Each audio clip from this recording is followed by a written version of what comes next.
Ok, entonces estamos viendo el profeta Amós.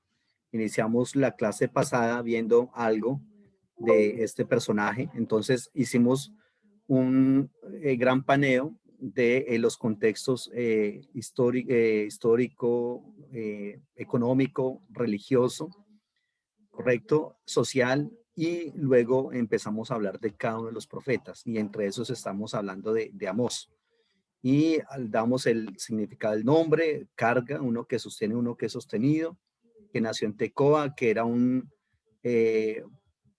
profeta que se reconoce por la defensa de los pobres, de los oprimidos, que se reconoce por la injusticia social, correcto, eh, por la denuncia de la injusticia social, y que también dijimos que es un ejemplo del conflicto que están teniendo profetas y sacerdotes, que les comenté que los sacerdotes eran vendidos, estaban corrompidos y que el profeta falso, el profeta verdadero, se constituía en enemigo de él, que el profeta falso sí era muy amigo de los sacerdotes porque estaban, digamos, del mismo lado, a favor del poder, correcto, a favor de los centros de la hegemonía, que era precisamente el rey y las familias burguesas. Y entonces los profetas verdaderos se constituían en enemigos de todo ese sistema, ¿ya? Entonces, les decía también que el término Noquet nos indicaba de que Amós era un profeta que era muy adinerado, ¿ya? Que era un profeta que tenía muchísimas cabezas de ganado y que el texto, el término Noquet, que se utiliza para referirse a Amós, es utilizado otras dos veces más para hablar de otros de otros sacerdotes, perdón, de otros pastores en la Biblia, pero que son gente muy adinerada. ¿Listo?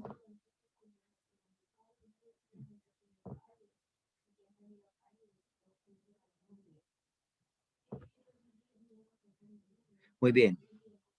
Permítame que hay unas personas ahí accediendo a la sala. Bien. Y decíamos que entonces Amós no era el pastor ordinario que se tenía que alquilarse para pastorear ovejas de otras personas, sino que él pastoreaba su propio ganado e incluso seguramente tendría otros pastores contratados para que le ayudaran con eso, ¿ya? Entonces el Talmud también por otro lado va a afirmar que Amós era una persona adinerada. Y como les comento, él era pastor y cultivaba sicómoros. Era, ese concepto de sicómoros era que los tenía que sajar, como abrir de arriba hacia abajo para que ese fruto llegara a la madurez. Y ese fruto posteriormente le daba al ganado para alimentar el ganado. Entonces, eso era lo que él hacía y en lo cual se mantenía. Este era un campesino, pero cuidado, no era el campesino de pronto que se conoce, se reconoce a veces como ignorante, como por allá, como enajenado de la realidad, como viviendo con una mentalidad pequeña. No, este era un campesino, pero muy inteligente, muy capacitado, conocedor de todo su contexto. Se cree que por el dinero que tenía y por la posición social de la cual gozaba, tenía que viajar muchísimo. Y que se cree que es en esos viajes que él hace que empieza a conocer mucho de la política internacional de su tiempo, la cual manejaba de una manera bastante interesante. Así es de que este personaje vivía con holgura, vivía con amplitud y vivía conociendo mucho del contexto de su tiempo. Así es de que, por un lado, que un campesino llegara a ser profeta era extraño.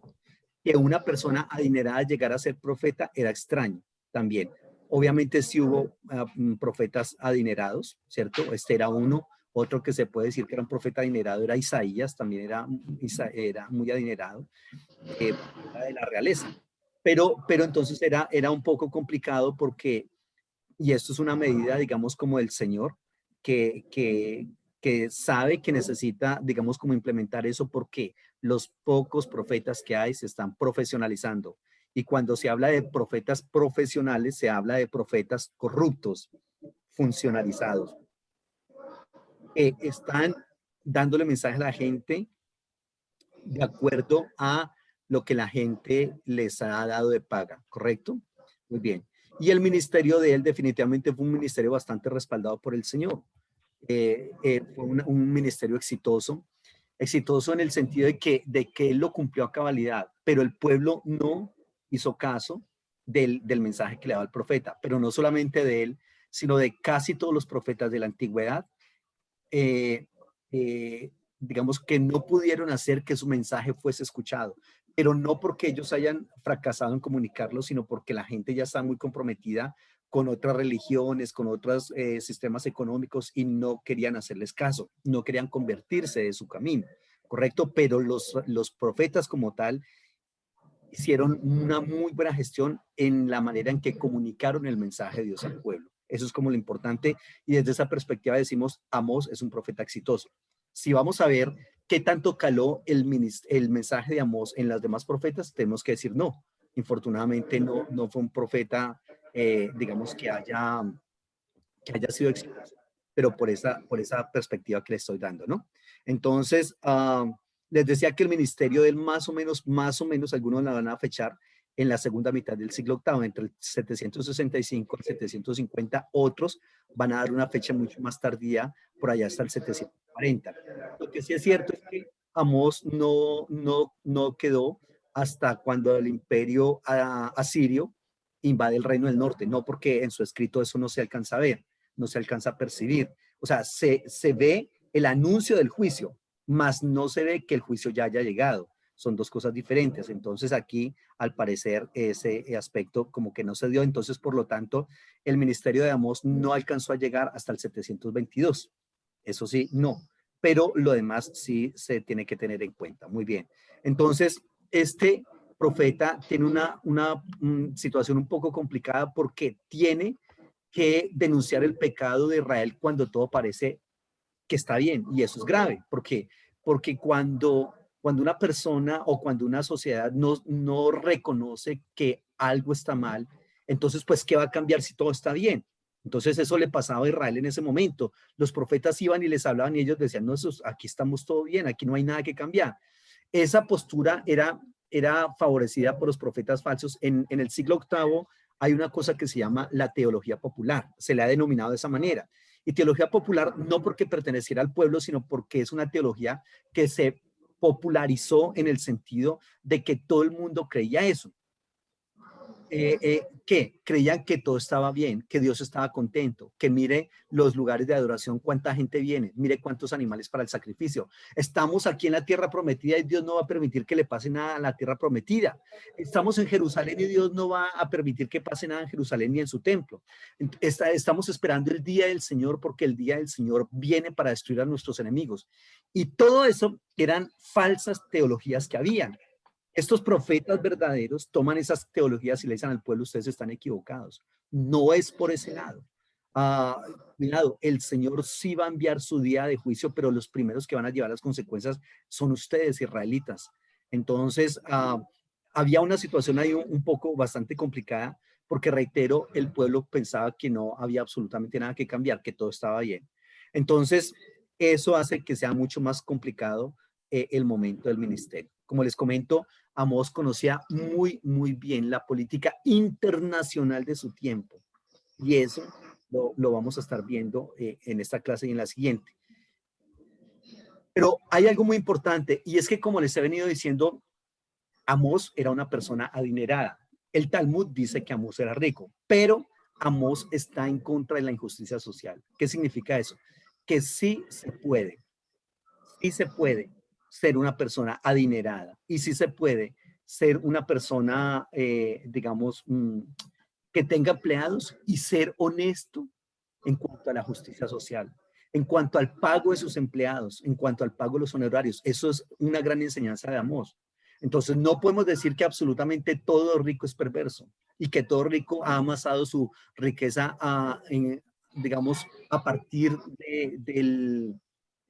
partir del punto de la explotación del pobre. No. O sea, la riqueza en sí no es pecado. ¿Qué es lo que está mal? Es la esperanza en el dinero. Es amasar grandes fortunas con base en la explotación, en la subyugación, en el despojo, en el asesinato, en el robo de los derechos de las personas. Eso es lo que está mal, ¿correcto? Pero obviamente no podemos decir que definitivamente todo el que es rico es perverso y todo el que es rico se va para el infierno, no. Que es muy complicado, sí. Como bien dice el texto bíblico, es más fácil que pase un camello por el ojo de una aguja que un rico que se salve. Pero Amós es un gran ejemplo de una persona adinerada y que hace las cosas de acuerdo a la voluntad del Señor. Eso tenemos que tenerlo muy en cuenta. ¿Listo? Por otro lado, hablemos un poquitico del libro de Amós como tal. Y les voy a indicar que en el libro, por ejemplo, hay varios géneros proféticos. Recuerdan ustedes que hay muchos géneros proféticos en la Biblia. Hay oráculos de condenación, oráculos de salvación, están el famoso RIT, que es el pleito, el litigio, están los famosos ayes, están las famosas historias, parábolas, acciones simbólicas, están por ejemplo, census plenius, bueno, en fin, una cantidad de géneros proféticos, subgéneros proféticos. En Amós también hay varios de esos. Está la narración, está la visión, están los ayes, las doxologías, y vamos a mirar varios de esos, los oráculos. ¿Listo? Entonces, por ejemplo, por otro lado, también voy a mencionar un poquitico acerca del el lenguaje de Amós. Bueno, permítame le comento, la narración, ¿dónde está? Pues, por ejemplo, en el capítulo 1 está narración, ¿ya? Pero a partir del capítulo 7 del libro de Amós, hay unas visiones. Hay 5 visiones que tiene el profeta Amós. Y también hay una manera en que los profetas daban a conocer su mensaje, que eran los famosos ayes. ¿Se acuerda que hay profecías que empiezan diciendo, hay de los que beben hasta embriagarse, hay de los que piensan mal en su cama y al día siguiente lo llevan a cabo porque tienen el poder en su mano para hacerlo? Y empieza con una cantidad de ayes, esos son los famosos ay que está en el texto. Otro es, por ejemplo, las famosas doxologías, que en Amós hay 3 doxologías. Está una en el capítulo 4, versículo 13 y 14, 13, perdón. En el capítulo 5, versículos 8 y 9. Y en el capítulo 9, versículos 5 y 6. Esas son las famosas 3 doxologías que hay en el texto. Y hay oráculos de salvación y oráculos de condenación en el texto. Por ejemplo, los 3 primeros capítulos del libro de Amós son oráculos de condenación. Muy bien. Por otro lado, en cuanto al lenguaje que utiliza el profeta Amós, es un lenguaje que en algunos momentos habla del esquema numérico, habla del binomio bien y mal, habla de antítesis y contrastes. Ahorita miramos cada uno de esos. Habla de atribuciones de sentimientos humanos a Dios, eso se llama antropomorfismos. Habla de, hay muchísimas alusiones a la vida real. ¿Por qué? Porque Amós es campesino. Entonces, obviamente, cuando uno ve a un campesino, por lo general, el campesino habla pues, de lo que tiene en su entorno, de la vida rural. Hablemos un poquitico del famoso esquema numérico. Ese esquema numérico está en Amós capítulo 1, versículos 3 al capítulo 2, versículo 16. Por ejemplo, mire lo que significa ese esquema numérico. Leamos, por favor, Amós 1:3. Así ha dicho el Señor, por 3 pecados de Damasco y por el cuarto no revocaré su castigo. Y eso se repite permanentemente en esos capítulos. Por ejemplo, el versículo 6, por 3 pecados de Gaza y por el cuarto no revocaré su castigo. Por ejemplo, en el 9, por 3 pecados de Tiro y por el cuarto no revocaré su castigo. En el 11, por 3 pecados de Edom y por el cuarto no revocaré su castigo. En el 13, por 3 pecados de los hijos de Amón. Bueno, ese por 3 pecados y por el cuarto, eso es propio de la literatura sapiencial, que también tiene un esquema numérico. ¿Qué significaba ese por 3 pecados de y por el cuarto? Eso se haga de cuenta como nosotros decir en nuestro idioma español, esta es la gota que rebosó la copa. Esto ya es la tapa. Esto ya es el colmo. Básicamente es eso lo que quiere decir ese por 3 pecados de y por el cuarto. ¿Ya? Entonces, reitero que eso también se encuentra en la literatura sapiencial. Por ejemplo, leamos un momentico Proverbios capítulo 30. Entonces, vamos a darnos cuenta que profetismo y y tradición sapiencial en Israel están muy, muy de la mano. Mira lo que dice Proverbios 30:15. La sanguijuela tiene dos hijos que dicen, dame, dame. Tres cosas hay que nunca están hartas y aún la cuarta nunca dice basta. El Seol, la matriz estéril, la tierra que no se sacia y el fuego que jamás dice basta. Uh, por ejemplo, mire lo que dice el 18. Tres cosas me son ocultas y una cuarta tampoco conozco. El rastro del águila en el aire, el rastro de la culebra sobre la peña, el rastro de la nave en medio del mar y el rastro del hombre en la muchacha. Entonces, fíjese cómo se dan todas esas circunstancias y eso se llaman esquemas numéricos. Ya todo eso que habla de por tres cosas de y por la cuarta, seis cosas aborrece Jehová y aun siete abomina su alma. Todo eso lo hemos venido leyendo, ¿no? Entonces, eso es muy normal en la tradición sapiencial, en la literatura sapiencial, y también el profeta lo utiliza acá. Reitero que profetismo y tradición sapiencial van muy de la mano. Eso lo vamos también a ver muchísimo en Isaías. Isaías también es un profeta que le echa mano a la sabiduría para dar a entender su mensaje. ¿Listo? Muy bien. Por otro lado está el binomio bien y mal. Por ejemplo, como en el 5, vamos a regresar siempre a Amós, que es el texto que estamos leyendo. Mire lo que dice el 5, 14, 14, 15. Busquen lo bueno y no lo malo. Ahí está. Entonces, bien y mal. Busquen lo bueno y no lo malo para que vivan así y así Jehová, Dios de los ejércitos, estará con ustedes como dicen. Aborrezcan el mal, amen el bien, establezcan el juicio y la justicia. Quizás el Señor Dios de los ejércitos tenga piedad del remanente de José. Entonces, fíjese que aquí hay como una, siempre como una, como una dialéctica entre bien y mal, ¿correcto? Eso es muy normal en los profetas, siempre como la comparación de lo que se hace, ¿no? Por otro lado, también hay unos famosos textos que ese bien y mal es muy normal entre los profetas, perdón, entre los sabios, ¿ya? Siempre en la Biblia va a haber esa disyuntiva entre el bien y el mal. Escojan delante de ustedes, coloco la vida y la muerte, el bien y el mal escojan ustedes. Por ejemplo, en Génesis 2, capítulos 2 y 3, ahí se ve el bien y el mal, ahí está el famoso pecado original. En Isaías 7, 14, 17 también está, o en 2 Samuel 14, 17, son textos que utilizan esta misma combinación, ¿no? Esta misma comparación entre bien y el mal.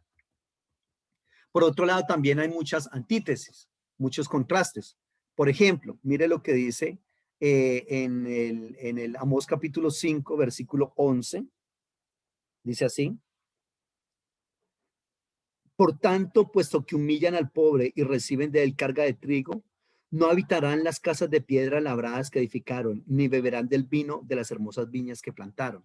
Aquí hay una situación porque en el siglo VIII, la gente adinerada, las familias burgueses tienen muchísimo dinero y muchísimos lujos. Por ejemplo, las mujeres eh, tienen peines de oro, tienen camas de marfil. Imagínense una cama de marfil, donde se consigue marfil para hacer camas. Eso era una cosa impresionante. Tenían mansiones y por lo general tenían una casa en el pueblo y una casa en el campo, ¿correcto? Es decir, como una finca que les producía y ellos eran gente que se había ido a vivir ya como a la ciudad. Y ellos construían casas y casas y casas. Y aquí el texto dice que no habitarán las casas de piedra labrada que edificaron. Entonces, estas personas hacían algo y era que, por ejemplo, había una persona adinerada que tenía extensiones de tierra y al lado había una persona, un pobre que tenía su parcelita, que tenía su finca. Ellos intentaban por todos los medios arrebatarle esa finquita al pobre. ¿Para qué? Lo que está pasando en Colombia en cuanto a las extensiones de tierra, que tienen grandes extensiones de tierra, muy grandes, que ni siquiera ellos mismos saben cuánta tierra tienen y la tienen ahí baldía, pero es para que la gente, para recibir, digamos, como contribuciones del gobierno por tener tierras y por tenerlas ahí para irlas como engordando, ¿ya? Pero desde esa perspectiva no importaba si esa tierra tenía que ser quitada al, digamos, al propietario original y si tocaba incluso mandarlo a matar para quitarle esa tierra. Eso en Colombia es muy normal, pero eso no es de ahorita. Eso se daba en el siglo octavo. Es exactamente lo que pasó. ¿Recuerdan ustedes la viña de Nabot con el rey Acab y con Jezabel? ¿Se acuerdan ustedes que Nabot le está intentando comprar la viña perdón, Acab le está intentando comprar la viña a Nabot y le está dando un buen precio, pero Nabot no se la quiere vender porque es la herencia que el Señor le dio, ¿correcto? Hasta que finalmente se levanta Jezabel, lo acusan de falso testimonio y lo matan apedreado y posteriormente el rey entonces dice, eso me pertenece, ¿ya? Y entonces hacen eso. ¿Ellos para qué hacen eso? Para, pues reitero, para adicionar más tierras a sus ya extensas tierras que tienen. Y por otro lado, había una cosa que se llamaban los famosos monocultivos. Ahí, en esa época, se daban los famosos monocultivos. Por ejemplo, aquí en el Valle del Cauca, en Colombia, se da una cosa que son el monocultivo, es la caña de azúcar, pero eso no es sano. La Biblia no está de acuerdo con los monocultivos, ni la economía debería estar de acuerdo con los monocultivos, porque los monocultivos, por una parte, inutilizan la tierra. Por otra parte, traen desabastecimiento a las regiones. Y por otra parte, hace que la mano de obra sea muy barata, ¿correcto? Y que sean unos grandes terratenientes los que se adueñan de todo. Entonces, por eso la Biblia es muy clara cuando dice, ¿y ustedes qué piensan? Le dicen a los ricos, ¿acaso van a seguir juntando casa tras casa, heredad tras heredad, hasta llenarlo todo? Y les dice después, ustedes no van a habitar esos lugares, no lo van a habitar. Porque entonces, obviamente, o sea, es que Dios hizo las cosas de una manera tan interesante que cuando una persona eh, eh, toma de otra persona, pues es decir, si una persona tiene dos casas, le está quitando la posibilidad a otra persona de tener una casa. ¿Ya?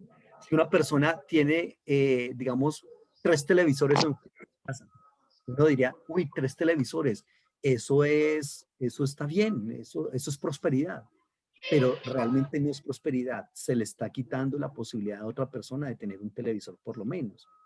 Y alguien dirá, pero ¿por qué si yo los compré con mi trabajo, con mi esfuerzo? Sí, pero si no lo hubieras comprado, eso podría ser para otra persona, pero tenemos que tener un televisor en cada cuarto. El Señor no está de acuerdo con todas esas circunstancias. Un televisor en la casa es suficiente, pero nosotros tenemos dos, tres, cuatro televisores porque como pensamos que eso es primero comodidad y después eso es buen provecho, eso es estar bien económicamente, opulencia. No, eso es falso, no nos dejemos llenar la cabeza con esas situaciones. Muy bien. Y mire lo que es el 18:20. Hay de los que decían el día del Señor. ¿Para qué quieren ese día del Señor? Es un día de tinieblas y no de luz. Será como el que huye del león y se encuentra con el oso, o como el que al entrar en la casa apoya su mano en la pared y lo muerde una culebra. ¿No será el día del Señor día de tinieblas y no de luz? Oscuridad que no tiene resplandor. Entonces, uno de los aspectos que ellos están esperando es el día del Señor. Más adelante les hablaré más detenidamente de ese aspecto del día del Señor, pero ellos creían que el día del Señor era un día eh, en el cual el Señor iba a venir y destruir a todos los enemigos. Y el Señor dice, no, no, el día del Señor es un día en el cual ustedes mismos van a ser destruidos. ¿Quién tiene por ahí un elefante en la casa?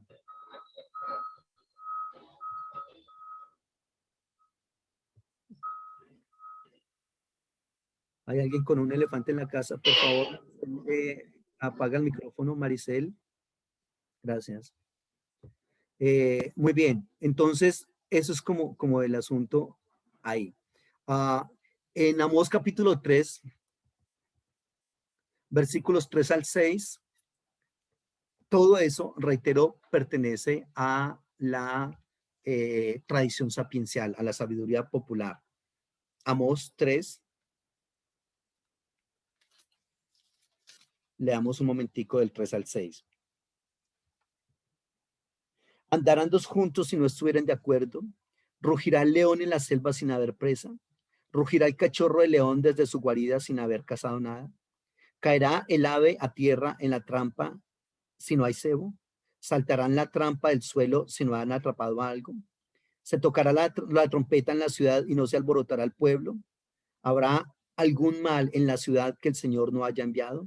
Porque no hará nada el Señor sin revelar su secreto a sus siervos los profetas. Si el león ruge, ¿quién no temerá? Si habla el Señor, eh, ¿quién no profetizará? Entonces, reitero, todo esto está muy cercano a lo que se conoce como la tradición sapiencial o la sabiduría popular, también se le conoce con ese aspecto. Entonces, todos eran dichos que ellos tenían popularmente. O sea, la tradición sapiencial popular son esos dichos que tenía el pueblo, que eran dichos que la gente, digamos, los utilizaba, como los dichos que nosotros tenemos. Por ejemplo, eh, dime con quién andas y te diré quién eres. El que a buen árbol se arrima, a buena sombra lo cobija. O por ejemplo, a caballo regalado no se le mira el colmillo. Todo eso se conoce, ¿cómo se conoce eso? Como una tradición popular, de sabiduría popular. Eso es una sabiduría popular, ¿ya? Que son dichos que están impregnados en la colectividad de un pueblo. Eso pasa con estos dichos de acá, con los que le acabo de mencionar. ¿Listo? Muy bien. Por otro lado, el profeta Amós se le da una atribución de sentimientos humanos a Dios. Por ejemplo, mire lo que dice en el 5:21. Aborrecí y desprecié vuestras solemnidades y no me complaceré en vuestras asambleas. Eso de que Dios aborrece, de que Dios desprecia, pues obviamente eso no, digamos que de qué manera el ser humano entiende que Dios está desagradado con eso, pero no es que Dios en sí aborrezca y odie como odiamos y despreciamos nosotros. Eso se llaman antropomorfismos. Los antropomorfismos no son solamente desde la perspectiva física, es decir, en la Biblia se habla de antropomorfismos diciendo que Dios tiene el dedo de Dios, la boca de Dios, el ojo de Dios, la espalda de Dios, la mano de Dios, en fin, pero no es que Dios tenga absolutamente nada de eso. Si Dios tuviese una corporeidad, estaría sujeto al tiempo y al espacio. No está sujeto al tiempo ni al espacio. Entonces, sencillamente son maneras que utiliza el ser humano, figuras literarias para referirse a Dios de tal manera que nosotros lo entendamos. ¿Y cómo vamos a entender que Dios habla si no es porque tuviera una boca similar a la nuestra, o que Dios escucha porque tiene un oído similar al nuestro? Pero entonces, todo eso, reitero, se llaman es antropomorfismos. Pero los antropomorfismos no son solamente de la corporeidad, de lo físico, sino que también es de lo emocional, de lo espiritual, ¿correcto? Así que en este caso Dios odia y Dios desprecia. Pero reitero, obviamente, si Dios odiara y despreciara, pues entonces estaríamos hablando de un Dios que es mucho más humano de lo que nosotros pensamos, y que sobre todo el odio no es adecuado. No es adecuado albergar odio en la vida de una persona. Entonces, reitero, son antropomorfismos. O, por ejemplo, Dios también está hastiado. O, por ejemplo, Dios jura. ¿Qué necesidad tiene Dios de jurar? Y sin embargo, aquí el profeta lo muestra jurando. Miren lo que dice en el 6:8. El Señor juró por sí mismo. Jehová, Dios de los ejércitos, ha dicho: desprecio la grandeza de Jacob, aborrezco sus palacios, entregaré al enemigo la ciudad y cuanto hay en ella. Entonces, aquí estamos hablando de que el Señor jura, y jura curiosamente por sí mismo. ¿Por quién más va a jurar? Usualmente el ser humano jura por Dios, o jura por el cielo y la tierra, o qué sé yo, pero el Señor jura por sí mismo porque pues no hay nadie más grande por quien jurar. Entonces, en ese caso, el profeta pone a Dios a jurar, ¿correcto? Y entonces dice que, ¿por qué jura? Porque desprecia la grandeza de Jacob y aborrece sus palacios. ¿Por qué desprecia la grandeza de los palacios? Porque han sido construidos con base en el robo, en el saqueo, en el pillaje y en el asesinato. Por eso el Señor no puede estar complacido con algo de ese calibre. Roland, ¿levantaste la mano?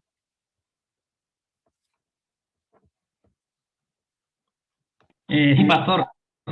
Entonces, en base a eso del antropomorfismo que está hablando Pastor, no sé si me entienden, tengo un poco mal la cobertura. Perfecto, te estoy entendiendo bien. Vale, en base a eso, entonces el decir Dios odia, Dios desprecia, Dios castiado o Dios habló, eso entonces se lo inventan los profetas o de dónde sacan toda esa terminología o cómo hacen para, porque Sí, si no tienen conocimiento, o sea que todo eso es inventado entonces, claro, cuando, eso se llaman figuras literarias. Figuras literarias. Por eso se utiliza mucho la poesía en la profecía.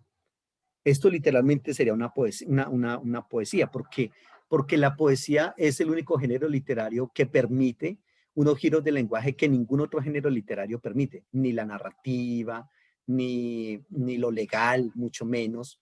Entonces, ¿qué pasa? En la poesía, por ejemplo, uno puede, el salmista dice, por ejemplo, que los árboles dan palmas de aplauso, que el mar huyó porque tuvo miedo, que los montes saltaron como corderos y los collados como corderitos. O sea, todos esos digamos, usos del lenguaje que solamente acepta la poesía. pero Y entonces, estos aspectos vienen siendo poéticos porque es el idioma el que pretende y el que puede llevarnos a eso, pero no es que sea realidad. Es sencillamente, reitero, una manera de darse a conocer, dar a conocer un mensaje mucho más cercano a nosotros por parte de los profetas.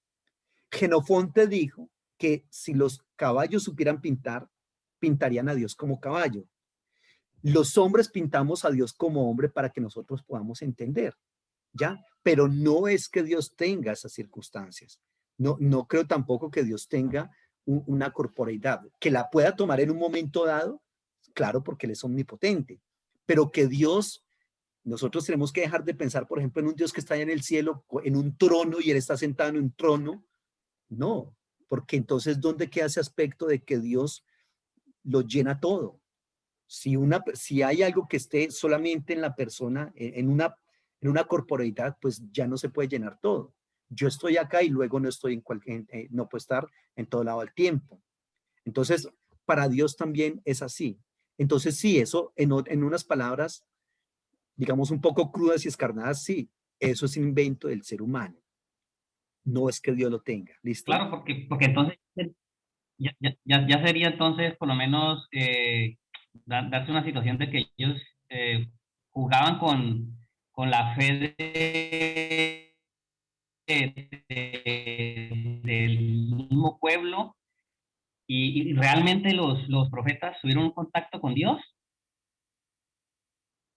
Era un contacto más cercano que el resto del pueblo, porque al pueblo no le interesaba digamos, no le interesaba ese contacto con Dios. Y claro, el profeta sí tenía un contacto más íntimo con el Señor, pero ese contacto no estaba reservado solamente para los profetas, es decir, el que quisiera tenerlo lo podía tener. Lo que pasa es que, reitero, no querían tenerlo, no les interesaba nada, ¿cierto? Entonces, ellos de una u otra manera necesitaban hacerse entender de todo el pueblo. Y la manera en que lo hacían era precisamente eso, como les comento, sencillamente tratando de mostrar a un Dios con características humanas, tratando de mostrar a un Dios con características humanas y lo hacen de esa manera, ¿ya? Entonces hay que analizar ese aspecto ahí. ¿Listo? Reitero, sí, son solamente antropomorfismos. El término antropomorfos viene de dos palabras griegas. Antropos, hombre. Morfos, forma. En forma de hombre. Y es la manera, porque reitero, ¿cómo nosotros entenderíamos que Dios nos oye? Nosotros escuchamos mucho y los que nos predican y nos enseñan dicen, Dios nos escucha.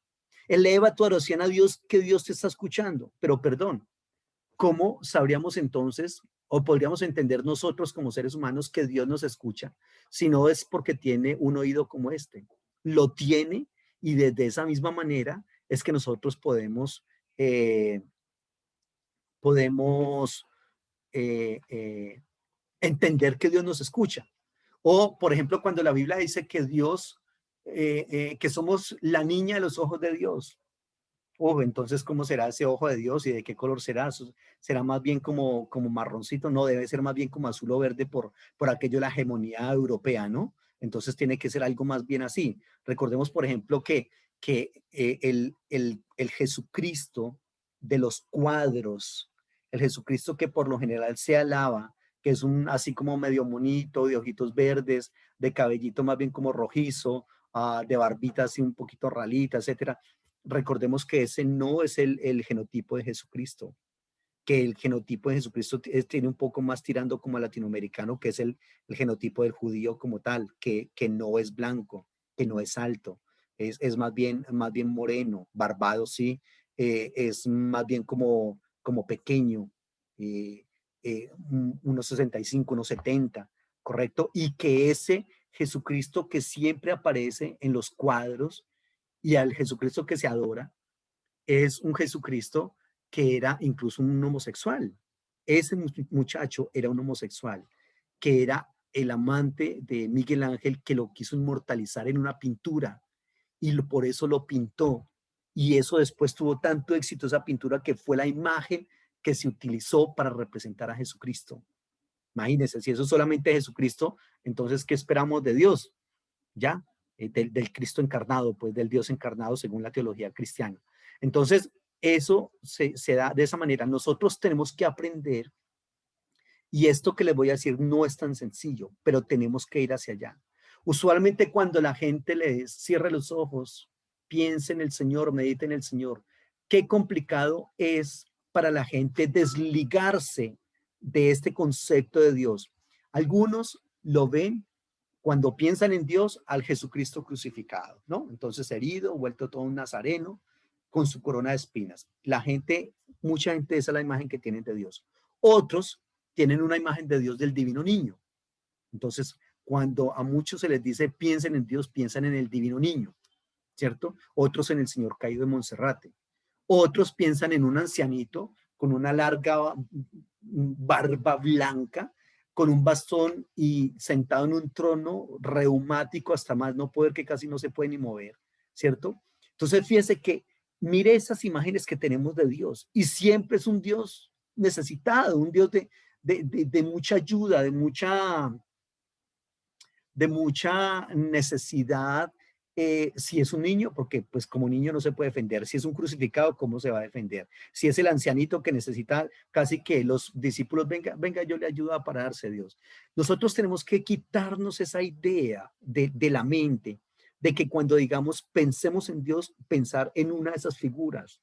Nosotros tenemos que conquistar. Esas figuras están bien cuando nosotros iniciamos una relación con Dios, porque es una relación párvula, una relación muy incipiente, pero en la medida en que esa relación va creciendo, nosotros tenemos que propender por no tener ninguna imagen de Dios en nuestra cabeza. Ojo con lo que les estoy diciendo. No podemos tener, o la idea es no tener una imagen de Dios física, corpórea, ¿no? Me estoy refiriendo, una imagen corpórea, física de Dios en nuestra cabeza, porque finalmente Dios no es así. Estas son básicamente figuras que utilizan los profetas para que el mensaje de Dios sea mucho más, digamos, asequible a la gente del común. Pero en la madurez del cristianismo, en su relación con Dios, en su experiencia con Él y en su conocimiento teológico de Dios, tiene que llevarlo, entre otras cosas, a no tener imágenes físicas de Dios en su mente y en su corazón.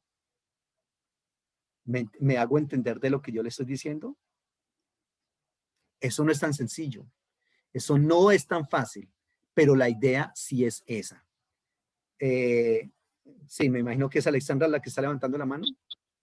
Sí. Em, claro, es como tener la convicción de, claro, que Él lo llena todo y en todo, pero no tenemos una imagen, ¿no? Tener Sí, esa convicción que Él lo llena, está en todos lados, lo llena como usted decía hace rato, pero que no tenemos una imagen corporal, ¿no? es que el tener una imagen de Dios es definitivamente reducirlo, sea cual sea la imagen que tenemos de Dios, es reducirla, ¿ya? No, no es correcto. No tenemos por qué tener esa imagen de Dios, porque lo que hacemos es, así como dice Karl Barth, que recordemos que fue uno de los grandes teólogos, nosotros realmente no terminamos adorando a Dios, sino que adoramos a un Dios que nosotros mismos hemos construido. Y Karl Barth termina diciendo que Dios es el totalmente otro. Claro, Dios es el totalmente otro, porque nosotros, así como físicamente le atribuimos estos sentimientos y estos antropomorfismos a Dios, así también se los atribuimos espiritualmente, moralmente, éticamente, ¿cierto? Entonces, moralmente, obviamente Dios, yo soy malo, pero Dios no puede ser bueno, no puede ser malo, Él debe ser bueno. Físicamente, entonces decimos del ojo de Dios, la boca de Dios, etcétera. Espiritualmente, entonces decimos Dios es impecable, Dios no pega. Y todo eso lo elevamos a la n potencia, ¿correcto? Todas esas deficiencias mías las colocamos en perfecciones, esas perfecciones las elevamos a la n potencia y eso es lo que nosotros adoramos como Dios. Pero eso no es Dios. Ese es un ídolo que yo mismo he construido, que yo mismo he fabricado. Y finalmente nosotros terminamos siendo más idólatras y terminamos adorando a un Dios que nosotros mismos hemos construido. De nosotros en nuestra madurez tenemos que mirar cómo nos desligamos de ese ídolo y cómo empezamos a adorar a ese Dios tal cual es. Pero es muy complicado porque nosotros, ¿cómo vamos a decir, bueno, y cómo es entonces tal cual es ese Dios? ¿Qué es ese tal cual es? No podríamos entenderlo ni podríamos, digamos, imaginarnos, ¿cierto? Entonces, un argumento de la ontología, el argumento ontológico propone que la imagen o la idea de un ser superior no puede ser creada por nosotros mismos, que nosotros somos imperfectos, pecadores, temporales, somos con una mentalidad limitada, etcétera. Y una persona tan imperfecta como yo jamás puede tener en mí, dentro de uno, la idea de alguien perfecto, con todas esas características. Entonces, lo que se termina diciendo es que es el mismo Dios el que coloca en el ser humano la idea de ese ser perfecto y de ese ser supremo, todopoderoso, ¿ya? Pero que yo mismo no puedo tener en mí mismo, por mí mismo, la imagen de un ser todopoderoso, siendo que yo estoy tan limitado. Entonces, todo eso tenemos que tenerlo muy en cuenta, pero eso, reitero, eso se va dando con el correr del tiempo, con el correr del tiempo. O sea, escúchenme una cosa, miren, parte de lo párvulo, y cuando yo digo párvulo es digamos, de lo infantil, de lo niño, de lo inmaduro, de la relación entre Dios y el ser humano, es que se necesitan imágenes. Cuando una persona ya es madura en su relación con Dios, no necesita esas imágenes. No las necesita, ¿ya? De ahí que sea tan importante que nosotros no nos hagamos imagen de Dios absolutamente para nada, sino que sigamos. Ahora, ¿cómo usted decidirá pensar y analizar a Dios? Algunos hablan de la fuerza que cubre todo, de una energía que llena el espacio, bueno, qué sé yo, de un espíritu que lo llena todo. Ya depende cómo cada persona lo analice. Pero tenemos que entender eso, tenemos que entender eso. Quitémonos de nuestra mente esas pequeñas imágenes. ¿Listo? Muy bien. Por otro lado, también hay en el libro de Amós alusiones a la vida rural y a los animales. Muchísimas, muchos. Por ejemplo, mire lo que dice en el 2.13. Esa vaca que coloco ahí obviamente está Photoshop, pero esa vaca está representando las famosas vacas sagradas de Basán. Ahorita hablamos de ellas. Mire lo que dice Amós 2.13. Por eso yo los apretaré en vuestro lugar como se aprieta el carro lleno de gavillas. Entonces, aquí está, eso es una figura del campo en la cual el profeta toma esa imagen de cuando se está cosechando el trigo, la cebada, ¿correcto? Y entonces ellos iban colocando esas espigas dentro de un carro para llevarlas a procesar a otro lugar. Pero obviamente, pues eso las pisaban y las pisaban para que cupieran mucho más, más espigas, ¿correcto? Entonces, el profeta que sabe muy bien de ese aspecto, utiliza esa figura. Entonces dice, por eso yo os apretaré en vuestro lugar, como se aprieta el carro lleno de gavillas. Entonces, los voy a apretar una y otra vez, ¿ya? Entonces, esas pobres espigas quedaban muy apretadas para para poder llevar más en un solo viaje. A eso es a lo que se está refiriendo el profeta. Y mire lo que dice en el capítulo 4, versículos 7 al 9. También yo les detuve la lluvia 3 meses antes de la siega. Hice llover sobre una ciudad y sobre otra no hice llover. Sobre una parte llovió y la parte sobre la cual no llovió se secó. Venían entonces 2 o 3 ciudades a una ciudad para beber agua y no se saciaban. Con todo, ustedes no se volvieron a mí, dice el Señor. Los herí con viento del este y con oruga. La langosta devoró vuestros muchos huertos y sus viñas, sus higueras y sus olivares, pero nunca se volvieron a mí, dice el Señor. Todos estos eran figuras muy conocidas por el pueblo de Israel. Recordemos que Israel es una comunidad agraria. Obviamente habían ciudades, pero las ciudades no son ciudades, digamos, estilo ciudad europea o estilo capitales colombianas, no. Obviamente son ciudades, pero pues con todas digamos, las limitaciones de ciudades de hace 2800 años, ¿ya? Entonces, hay que tener en cuenta eso. Pero lo que sí es interesante es que recordemos que ellos, bueno, aquí primero dice que había primero una siega que eran las siegas del rey. Un primer fruto era para el rey. Pero imagínense que había, el campesino estaba esperando la última lluvia antes de la cosecha. Necesitamos entonces pero no llovía. ¿Qué significaba eso? Que la cosecha se dañaba. ¿Ya? Entonces es bastante lamentable acá. En algunas ciudades llovieron, en otras no, llovió, en otras no, como dice acá el texto. Y obviamente donde no llovió, pues absolutamente todo se secó. ¿Listo? Y habla del viento, de la oruga, es decir, del gusano. Habla de la langosta. La langosta es un enemigo muy terrible en Israel. La gente no desea las langostas, porque las langostas se consumen en una hora lo que una ciudad pequeña consumía en un año. Las langostas era uno de los peores enemigos que tenían en Israel, ¿correcto? Había más o menos unas 12 clases de langostas diferentes y las langostas tenían, hay una comparación bien interesante de las langostas, una descripción que se hace, y eran animales terribles para el pueblo. Un enjambre de langostas eran tan nutrido y tenía tantos individuos que cuando llegaban a un lugar, el sol de ese sitio se oscurecía. Las langostas lo cubrían todo y todo se volvía negro porque de la cantidad de animalitos oscurecían el sol. Entonces eso era muy fuerte porque cuando venía la langosta, pues sencillamente se comían toda toda la cosecha y este pueblo iba a tener que aguantar hambre. Básicamente era eso. Mira lo que dice en el 7:1. Esto me ha mostrado el Señor. Él criaba langostas cuando comenzaba a crecer el heno tardío que viene después de las siegas del rey. Ahí está. Y en el 8, versículos 1 y 2, también hay otra alusión a la vida rural. Esto me mostró el Señor. Había un canastillo de frutas de verano y me preguntó, ¿qué ves ahora, Amós? Y yo le respondí, un canastillo de frutas de verano. Me dijo, ha venido el fin sobre mi pueblo Israel, no lo toleraré más. Entonces, había un canastillo de frutas que estaban listas para el consumo. Y así el Señor le dice a Amós, ¿y qué estás viendo ahí? No, eso es un canastillo de frutas maduras para comer. Y le dice, bueno, así como esas frutas están listas para comerse, están maduras para ser degustadas, así el pueblo de Israel está maduro para el sacrificio. ¿Listo? Eso es lo que se propone. Muy bien. Esas son entonces alusiones a la vida rural. Y también hay muchas alusiones al mundo animal.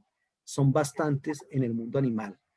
Mire lo que dice, por ejemplo, en el Amós capítulo 3. Las anteriores eran a la vida rural, a la flora. Ahora acá es a la fauna.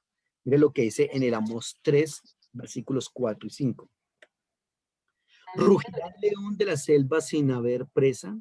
¿Rugirá el cachorro del león desde su guarida sin haber cazado nada? ¿Caerá el ave a tierras en la trampa si no hay cebo?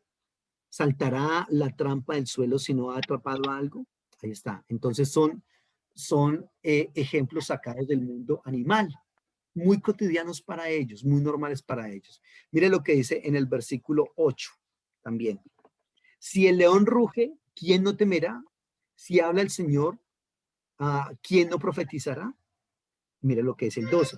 Así ha dicho el Señor, de la manera como el pastor libra de la boca del león dos piernas o la punta de una oreja, así escaparán los hijos de Israel que moran en Samaria, que se sientan en un rincón del diván, en un cómodo lecho. ¿Qué está pasando acá? Los pastores asalariados en ese momento eran pastores que gozaban de muy mala reputación. ¿Qué pasaba con esos pastores? Los pastores, por lo general, como eran borrachos, pendencieros, ladrones, ellos tomaban, digamos, era un pastor alquilado. Y entonces el dueño de las ovejas le estaba pagando por cuidar las ovejas. Pero ¿qué pasaba? Ese pastor, como ellos se iban varios días por allá, se iban varios días, ellos no podían regresar el mismo día al rebaño porque las vacas y las ovejas tendrán que caminar mucho. Entonces ellos lo que hacían era irse muchos días detrás de las ovejas, buscando pastos y buscándoles agua, ¿ya? Entonces ellos con el correr del tiempo era que regresaban al rebaño. Entonces ellos lo que hacían era que de pronto tenían hambre y mataban una oveja y se la comían. O lo que era peor, una oveja era digamos, la vendían, se la vendían a alguien, a los mercaderes que iban pasando por ahí, y el dinero lo utilizaban para comprar licor y emborracharse. Luego, cuando llegaban otra vez al rebaño, le decían al dueño, no, mire, es que una fiera se comió esa oveja. Y entonces el señor decía, ¿verdad? ¿Y cómo fue eso? ¿Y dónde están los restos de la oveja? No, yo dejé eso por allá botado. Entonces sacaron una ley para los pastores que decían, cuando un animal, cuando una fiera venga y ataque una oveja, usted como pastor tiene que defender a esa oveja, ¿correcto? Y la defensa tendrá que verse evidenciado en que usted finalmente, aunque no pudo rescatar toda la oveja, pero mire, le rescató una pierna, le rescató una mano, le rescató la cabeza y aquí se la vengo a presentar al dueño para que crea que realmente fue un animal el que se la comió. ¿Ya? A eso es a lo que se refiere acá, en este texto. Entonces, eso es lo que está hablando cuando dice, así de la manera como el pastor libra de la boca del león dos piernas o la punta de una oreja, así escaparán los hijos de Israel que moran en Samaria. Entonces, si el pastor no le presentaba ese pedazo de oveja, lo que le había logrado arrebatar al león o al oso, entonces tenía que pagar la oveja. Eso es como lo que se plantea acá. Ellos iban, como le comento, muchos días de camino. Por eso, ¿se acuerdan cuando la Biblia habla de que José le informaba de la mala fama de sus hermanos a Jacob? ¿Recuerdan ustedes qué es el texto? Que José le informaba de la mala fama. ¿Sabe cuál era la mala fama de los hermanos? Que ellos practicaban la zoofilia. Zoofilia es tener sexo con animales. Los hermanos de José, los hijos de Jacob, practicaban sexo con las ovejitas. Eso era, digamos, algo que ellos hacían porque, reitero, se iban muchos días por allá, lejos de sus esposas, lejos de sus hogares, entonces ellos hacían eso. Y a eso se refiere cuando dice que le avisaba de la mala fama al papá. Muy bien, mire lo que dice en el 4.1. Oigan esta palabra, vacas de Basán, a esas vacas de Basán como la que está ahí en la foto, que oprimen a los pobres y quebrantan los menesterosos, que dicen a sus señores, traigan de beber. Entonces, el Señor juró por su santidad, sobre ustedes vienen días en que los llevarán con ganchos, y a vuestros descendientes con anzuelos de pescador. Saldrán por las brechas una tras otra y serán echadas del palacio, dice el Señor. Basán era un territorio reconocido por el ganado. La Biblia siempre va a hablar de los fuertes toros de Basán. Fuertes toros de Basán me han rodeado. El ganado de Basán era un ganado bastante poderoso, bastante corpulento y con muchísima carne. y Basán era reconocida por eso. Entonces aquí se menciona a las mujeres adineradas de Samaria y se les compara con las vacas sagradas de Basán. Y este término que está acá que dice que vuestros descendientes con anzuelos de pescador, no es descendientes, es básicamente que esas vacas, como tenían buena carne aquí en las caderas y en la cola, las cogían con ganchos de ahí, de esa parte, y así las arrastraban para llevarlas al matadero. Y eso es lo que está intentando decir este texto acá.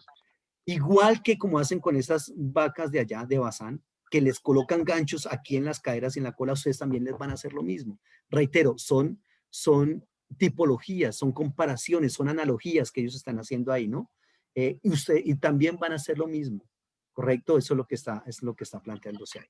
Muy bien. Esas son las alusiones a la vida rural y animal en el libro de Amós. Ahí también está el 5:19. Será como el que huye del león y se encuentra con el oso, como el que entra a una casa y apoya su mano y lo muerde una serpiente.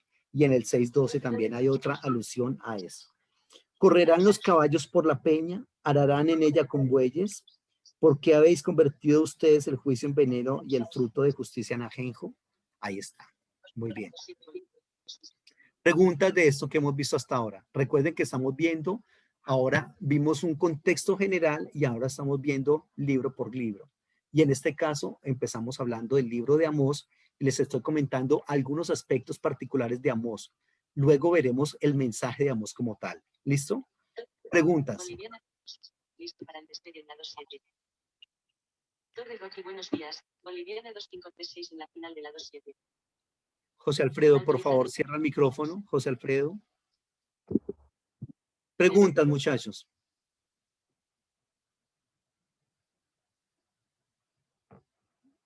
¿Todo está bien? De momento yo tengo todo claro, pastor.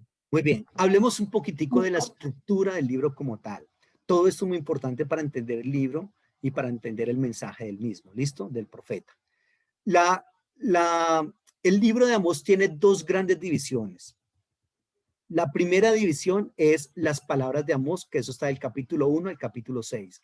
Y la segunda división está en las visiones de Amós, del capítulo 7 al capítulo 9. Ojo, palabras de Amós del 1 al 6, visiones de Amós del 7 al 9. ¿Listo? Y hablemos un poquitico más claramente de eso. Está un encabezamiento, capítulo 1, versículos 1 y 2.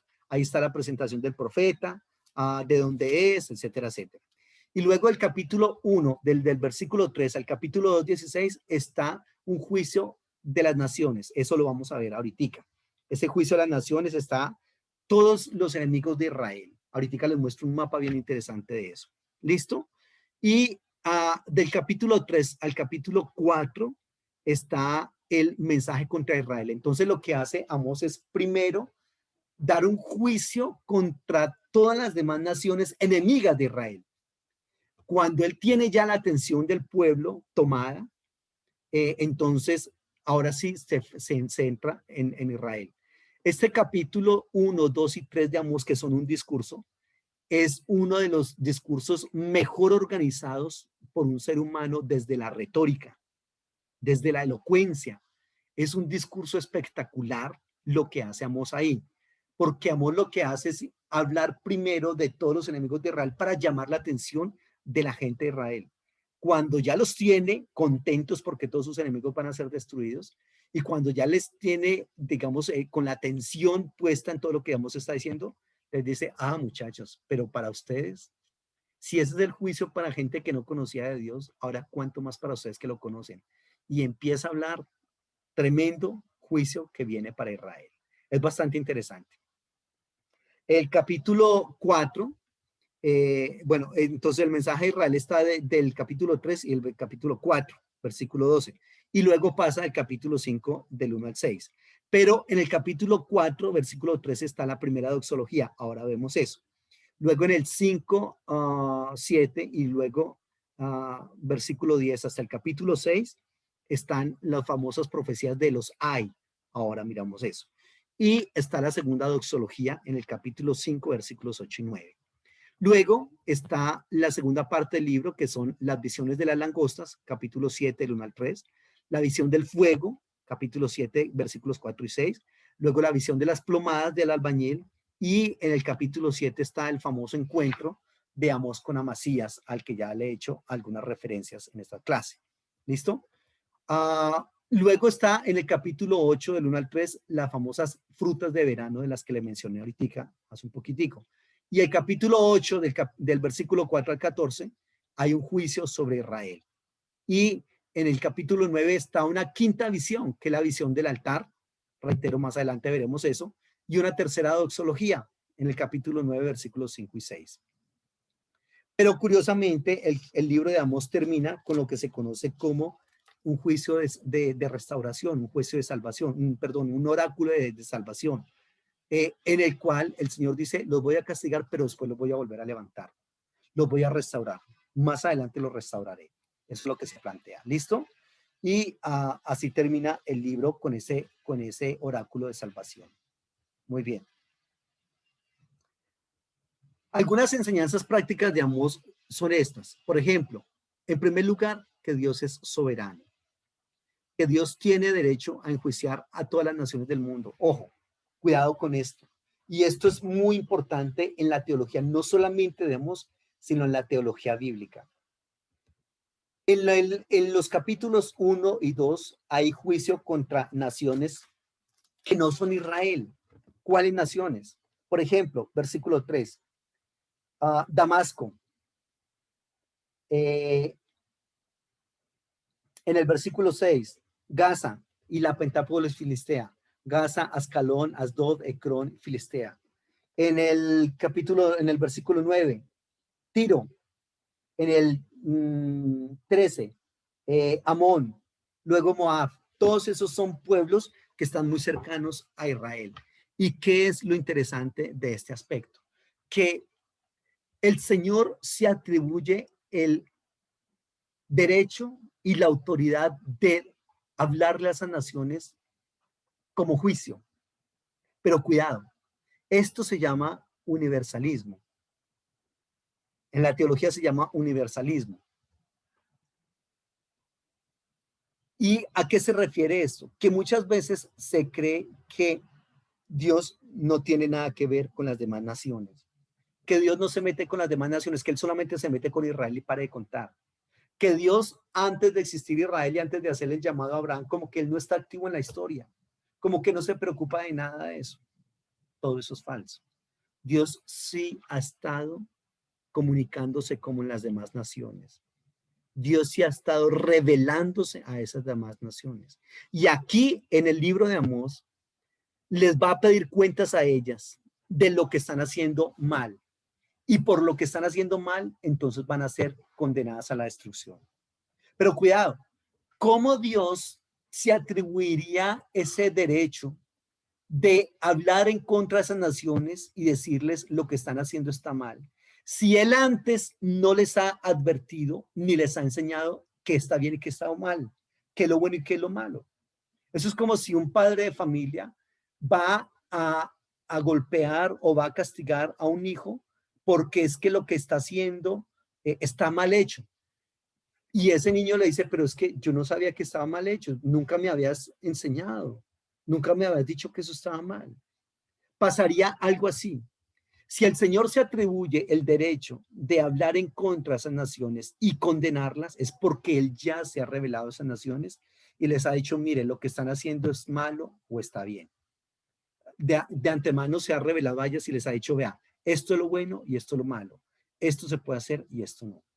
Reitero, eso significa que Dios ha estado actuando en los otros pueblos, pero aquí hay algo bastante interesante. ¿Qué religiones tenían esos otros pueblos?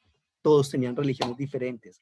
¿Qué dioses adoraban esos otros pueblos? Supuestamente eran dioses diferentes al Dios de Israel. Pero entre esos dioses, entre esas religiones, estaba el mensaje de Dios para ese pueblo. De pronto los dioses de esos otros pueblos se llamaban de otras maneras, pero muy seguramente uno de esos dioses eran el Dios que en Israel se llama el Dios de Israel, el dueño del tetragrama. De tal manera que nosotros debemos entender que Dios sí se revela a otras naciones. Y eso sería bastante interesante solamente si lo tuviéramos en cuenta allá. pero hay que traerlo a la actualidad.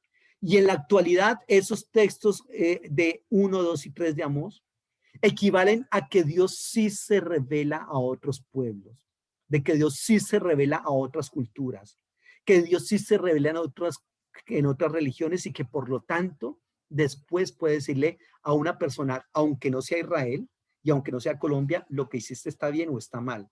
Y esa persona le va a decir, perdón, pero ¿con base en qué me estás diciendo que eso está bien o está mal?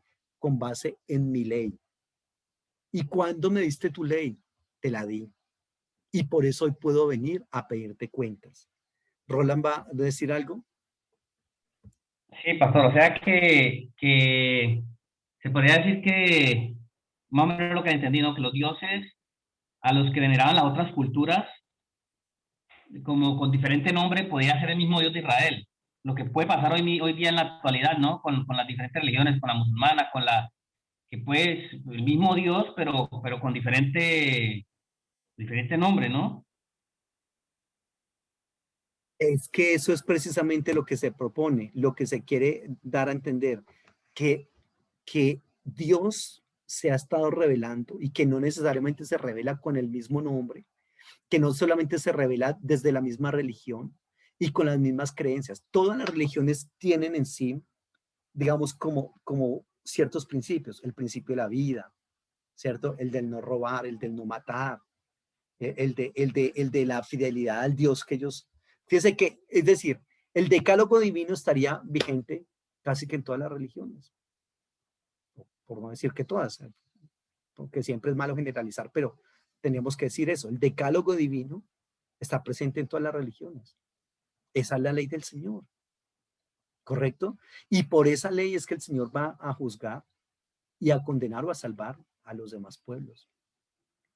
Reitero, en la actualidad también. Así es de que, ¿cómo vamos a decir nosotros que es que una cosa es el Dios Alá y otra cosa es el Dios de Israel? El Dios que nosotros adoramos. Son dos dioses diferentes, pero es que la Biblia habla de que solamente hay un solo Dios. Entonces aquí habría un problema teológico muy fuerte, porque hay un solo Dios. Y alguien diría, pero ¿cómo me va a decir que el Dios de la Biblia y el Dios de los musulmanes es el mismo si mire esa gente cómo se inmola, cómo se matan, cómo matan a otros? Perdón, ¿qué vamos a hablar de eso? Nosotros no podemos hablar de eso si el pueblo colombiano es la religión cristiana a la cual nosotros pertenecemos, ya sea cristianismo católico o cristianismo evangélico, es la religión que más ha matado gente. Nosotros tendríamos que quedarnos callados, porque somos los que más hemos matado gente.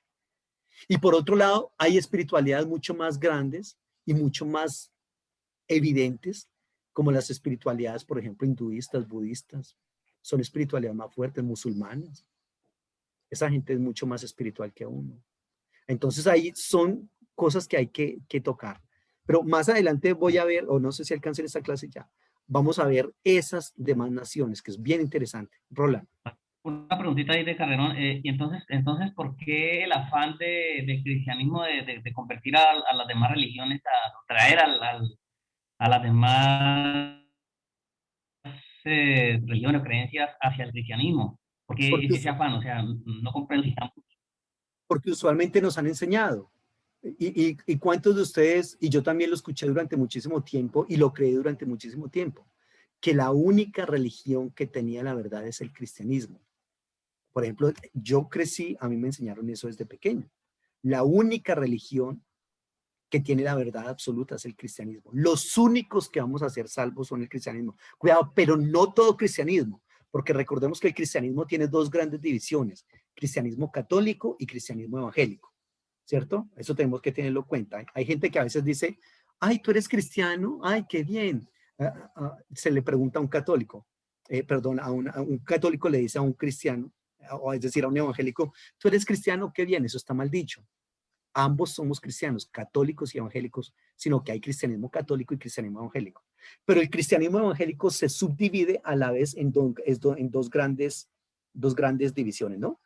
El cristianismo trinitario, cristianismo evangélico trinitario y cristianismo evangélico unicitario. Y el cristianismo evangélico trinitario tiene una cantidad de divisiones. Están las iglesias históricas, están los pentecostales, neopentecostales, carismáticos y están ahorita los grupos judío-mesiánicos. O sea, tenemos una cantidad de subdivisiones impresionante. Y a nosotros nos enseñaban que no todos los cristianos se van a salvar, que solamente los que pertenecían a nuestra denominación. Porque esos otros que, por ejemplo, en ese tiempo me decían a mí, los que se maquillaban, las mujeres que se mandaban a cortar el cabello, que usaban falda, pantalón, que hacían esto, lo otro, esos no se van a salvar. Los únicos que se salvan son los que pertenecen. Totalmente equivocado. Eso es incorrecto. Eso es algo que con mucho dolor y con mucha desilusión tuve que entender y aceptar en mi vida. Eso es falso. Eso es falso. Dios no ha firmado contrato de exclusividad con absolutamente ninguna religión y mucho menos con ninguna denominación, y el libro de Amós nos lo está contando. ¿Qué dice José Alfredo? ¿Qué dice Alex? Igual existen, pues, o sea, los judíos normales de Jerusalén y los judíos ortodoxos, pues, ¿no? O sea, pero dice que... No, las damas, por favor. Sí, cuéntanos, Alejandra.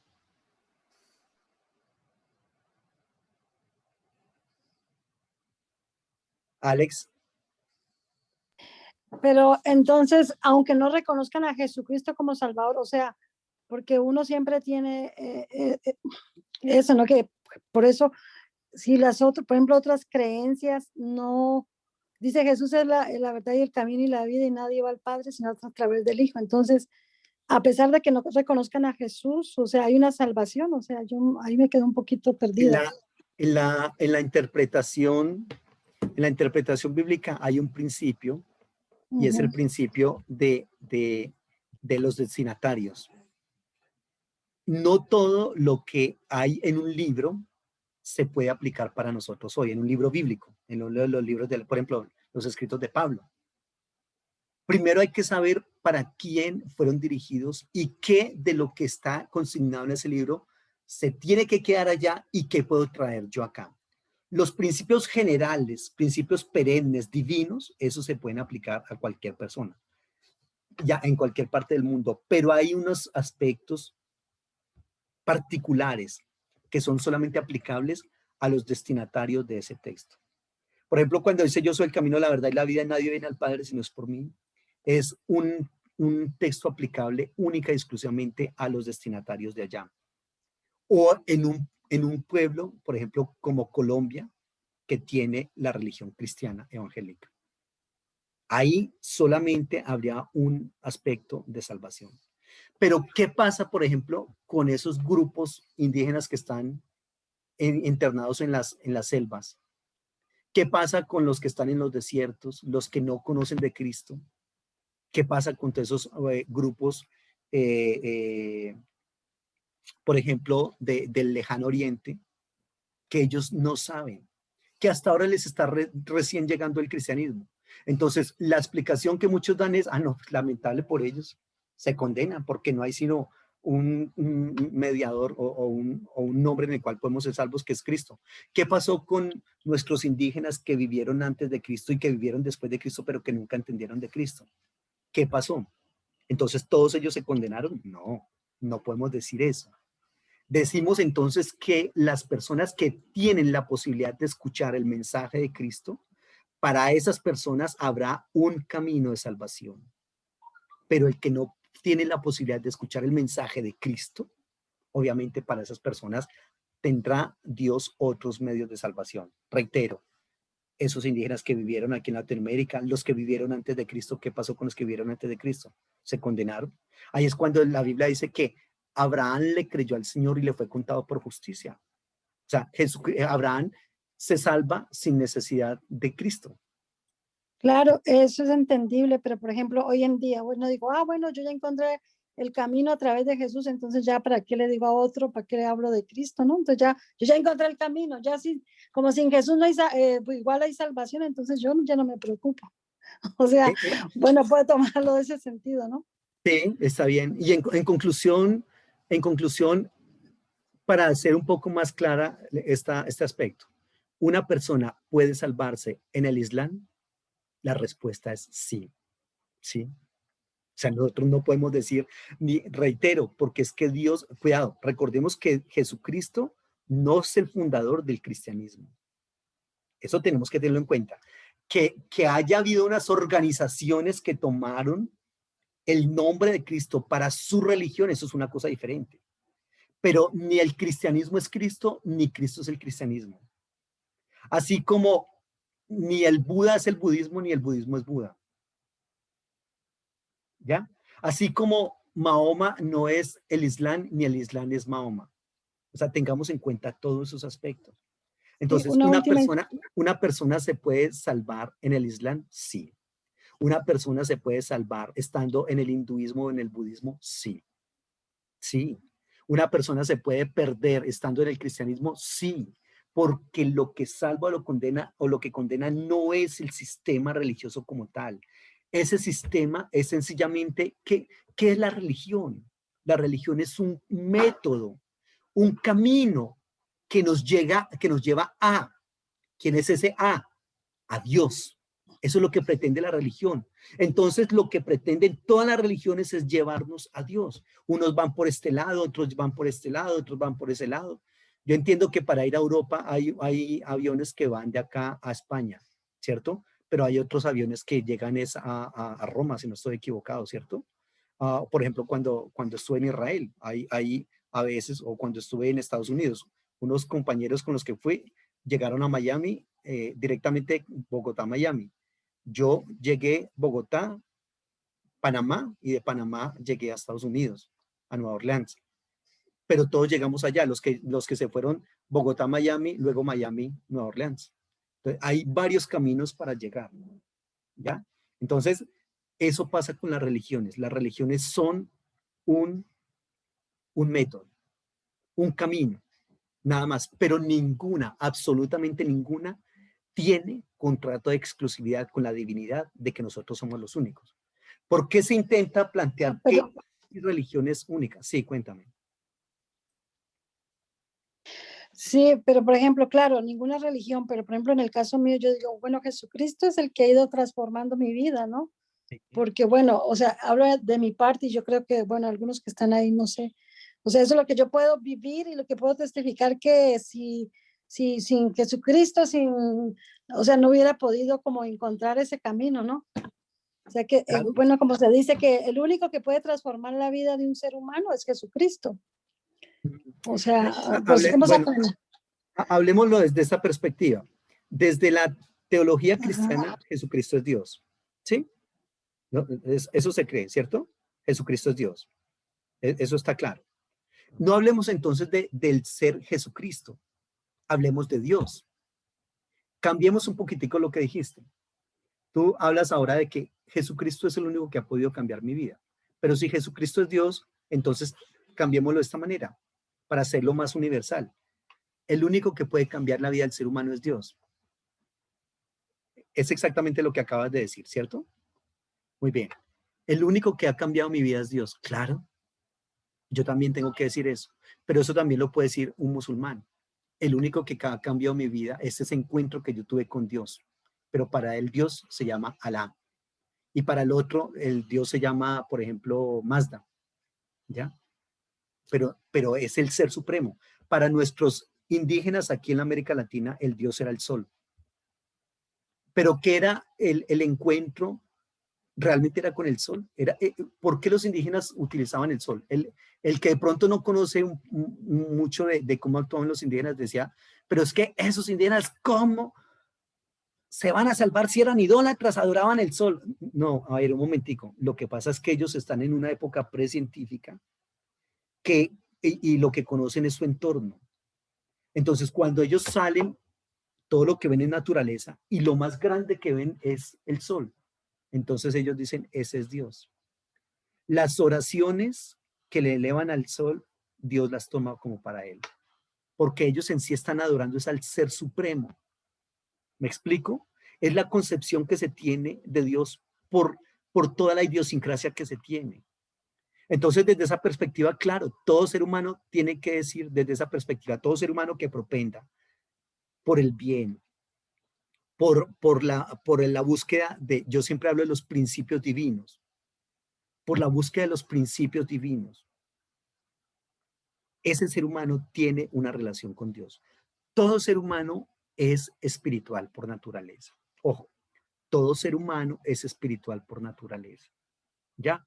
Desde esa perspectiva, entonces, el cultivo de esa espiritualidad es el resultante de acercarse a Dios.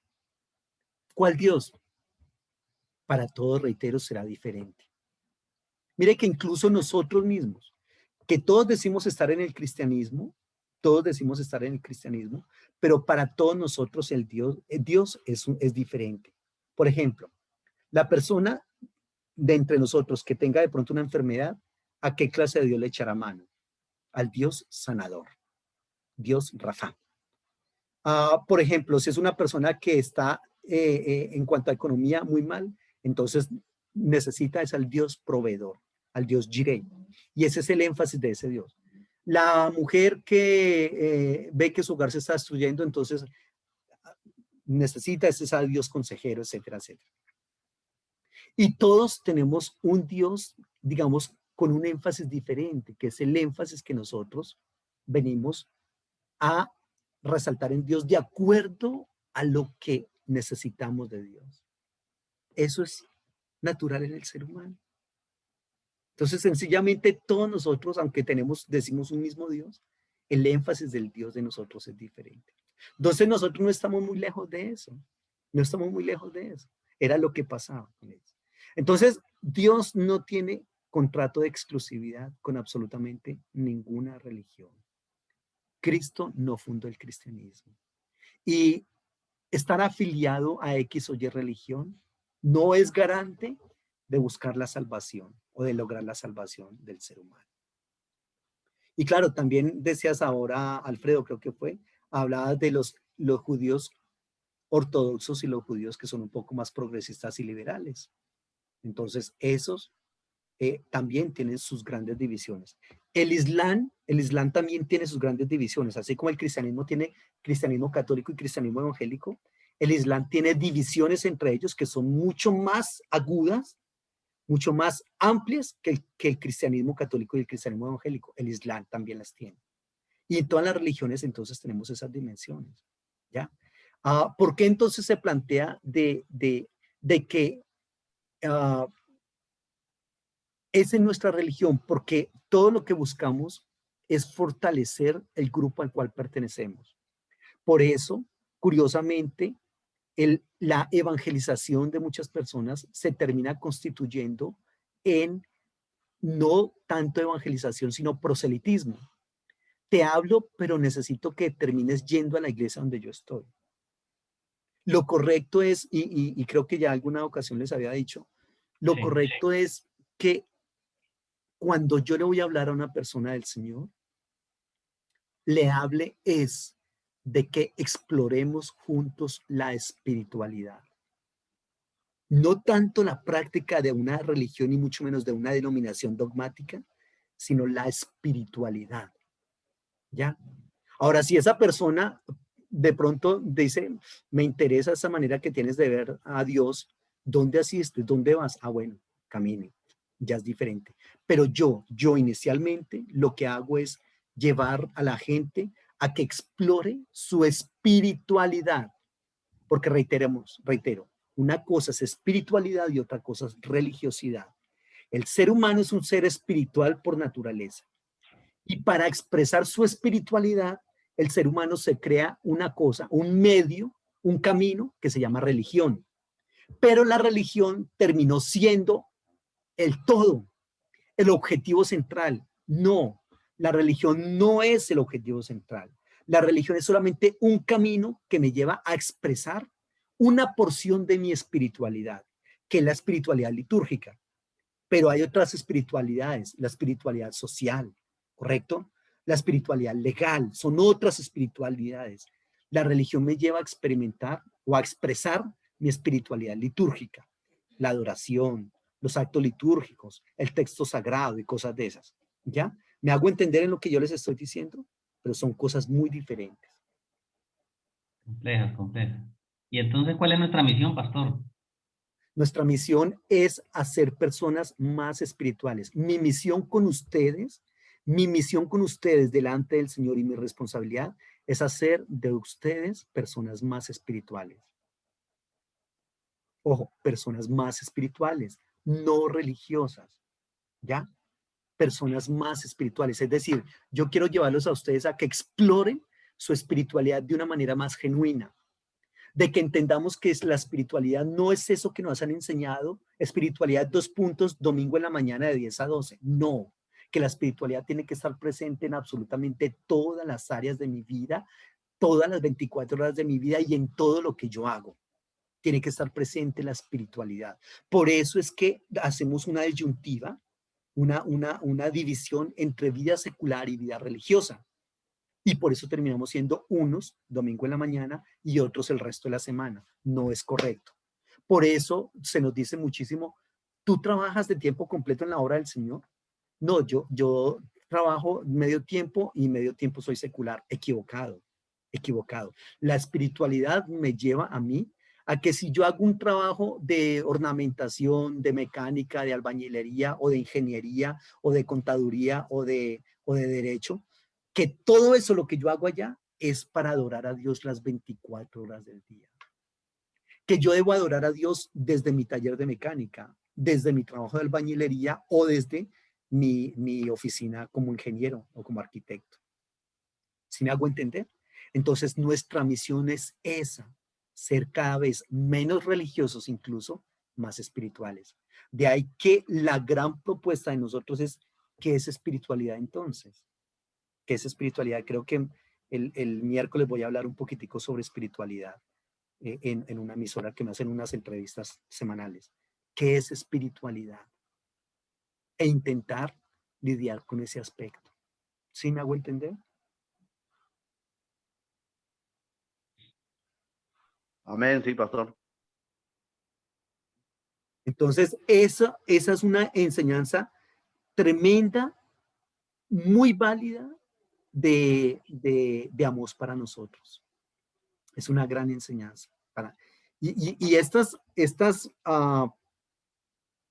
pueblos de los que se habla aquí en Amós, no se hablan solamente en Amós, también habla Isaías, también habla Ezequiel, también habla Jeremías, de todos esos pueblos, y el Señor diciéndole, los voy a castigar porque no hicieron mi voluntad. ¿Y cuándo? ¿Cuándo el Señor les dio a conocer su voluntad? Creo que les colocaba incluso un ejemplo de la niñita que el papá la abandona cuando era bebecita y llega cuando ella ya es una mujer formada, profesional y está bien económicamente y él está enfermo y dice, vea, es que necesito que haga el favor y me ayude, ¿sí? Y ella pues tiene gran corazón y le dice, listo, pues aquí está, tranquilo. Pero un día cuando él ya ella llevó ya al papá a vivir al apartamento de ella llega tarde y el papá le dice, mija, ¿y usted dónde estaba? ¿Cómo así? ¿Por qué llega hasta ahora? ¿Y qué estaba haciendo? ¿Qué es lo más seguro que le vaya a decir esa niña? Perdón, discúlpeme, recuerde que usted está acá por pura misericordia mía.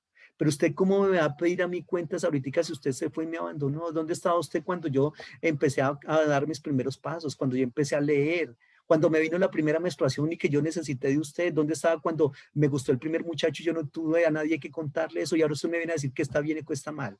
Por favor, ubíquese. Algo así podríamos decirle nosotros los seres humanos a Dios en cualquier religión, si es que Él viene a pedirnos cuentas, ¿cierto? Y nosotros decimos, pero es que usted cuando me dijo a mí que eso estaba bien o que estaba mal, ¿cuándo? Para que ahora me venga a pedir cuentas. Ahí es cuando Dios me va a decir, sí, mijo, ¿recuerdas cuando pasó A, B, C, D? Ahí estaba yo diciéndote.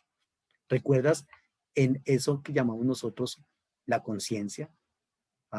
Que es lo que Pablo dice en el Nuevo Testamento, la ley escrita en sus corazones. Todo ser humano tiene una ley escrita en sus corazones. Todo ser humano. Que independientemente del lugar donde esté, de la época en la cual haya vivido, de la religión que profesó, de todo ser humano, absolutamente todo ser humano, tiene una ley escrita en sus corazones. Ese es Dios indicándole. Y ese es Dios diciéndole, quiero tener una relación contigo independientemente del tiempo, de la geografía o de la religión. Independientemente de todo eso, diciéndole Dios al ser humano, quiero tener una relación contigo. Quiero vivir una intimidad contigo. Quiero que seas una persona espiritual. ¿Listo?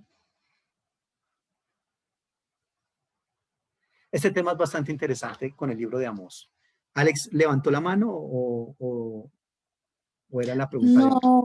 No, creo que no. Entonces no nos preocupemos. Claro, lo que pasa es que esta manera de pensar, imagínense yo, pastor. Alguien te puede estar pensando, no, pero este man, o sea, como pastor de una iglesia sí fracasa, porque, o sea, que nunca va a llegar nadie nuevo a la iglesia. No, sí llega la gente porque con esta manera de ver a Dios, de esta manera de ver la religión, de ver la espiritualidad de la gente, dice, esta vida es totalmente diferente. Y terminan diciendo, me interesa eso, yo quiero de eso. A diferencia del que solamente les dice, es que los únicos que nos salvamos somos nosotros y esos otros de allá están equivocados. ¿No? ¿Por qué? Porque la gente quiere más bien emanciparse. Ahora, este no es un argumento que construí yo para decir, mejor dicho, tengo que salirle con una máxima a la gente y con marcar la diferencia. No, yo sé la responsabilidad tan grande que tengo delante de Dios de esto que le estoy diciendo hoy. Pero son las conclusiones a las que el Señor me ha llevado. No solamente a mí, esto yo no lo estoy diciendo, de pronto usted lo ha escuchado por primera vez, de pronto se estará escandalizando. Pero esto no lo he escuchado, no lo he dicho solamente yo. Esto es cualquier persona educada teológicamente tiene que proponerle esto. Cualquier persona educada teológicamente tiene que proponerle esto. Porque no hay otra manera. Es que pensar ingenuamente que Dios se agota en una religión, perdón, eso no es correcto, no es así. No puede ser así. ¿Ya? Entender que las religiones son un solo método. ¿Ya? Entonces, cuando la gente ve eso, oh, esto está como interesante, eso es bien interesante y es lo que el Señor tiene para nosotros, porque es que el Señor no se agota, el proyecto de Dios no se agota en una religión, que nosotros lo hayamos agotado en una religión es diferente, pero el proyecto de Dios no se agota en la religión, incluye lo ético, lo moral, lo económico, es lo que nos quiere enseñar Amós, que la espiritualidad y el proyecto de Dios incluye lo económico, lo político, lo social, lo cultural, las relaciones interpersonales, todo eso tiene que ser permeado con el proyecto de Dios para el ser humano. Entonces, no se puede agotar en una religión. ¿Listo, muchachos? Pero bueno, eso lo seguimos trabajando más adelante. De todas maneras, estemos acá, el Señor les bendiga y que estén muy bien porque creo que ya se acabó el tiempo. Son las... Sí, ya se acabó el tiempo. Sigamos pensando. Muchas gracias, pastor. Sigamos meditando en eso. Esto es algo que le rompe la cabeza a uno, definitivamente, pero hay que seguirlo trabajando. Hay que seguirlo trabajando, entendiendo y Dios quiera practicándolo. ¿Listo? Bueno, el Señor les bendiga y que estén muy bien. Muchísimos éxitos. Bueno, Dios les bendiga. Dios te bendiga, Pastor Luis Carlos. No, pastor, estabas por ahí. Sí, pastor. Sí, por aquí estaba. Bien, bien, bien. No, lo digo porque obviamente tú también tienes mucho que aportar en este aspecto. Sí, no, que no pude hacerlo, pero ya en la próxima clase está.